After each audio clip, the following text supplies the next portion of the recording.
Alors dans un instant, on va plonger dans un territoire subtil, celui où la peur rencontre l'illusion. Un espace mental où ce que l'on croit voir n'est peut-être qu'un reflet de ce que l'on ressent. La peur, vous le savez, n'est pas qu'une émotion, c'est un signal, une mise en garde et parfois un mensonge que notre esprit nous raconte. On va parler aujourd'hui de magie.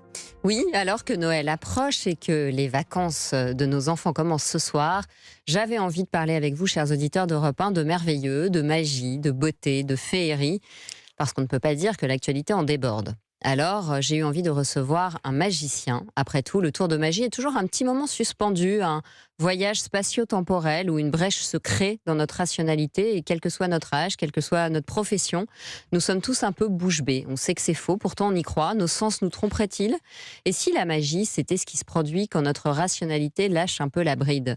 En langage des oiseaux d'ailleurs, la magie, c'est quand l'âme agit. Car plus profondément, au-delà des clichés du lapin qui sort d'un chapeau et de la prestidigitation bas de gamme, la magie représente aussi ce monde des représentations collectives. Pour Carl Gustav Jung, la magie, c'était la manifestation dans la réalité de puissants archétypes collectifs.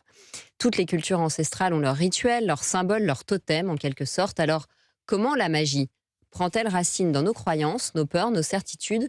Quels en sont les ressorts psychologiques?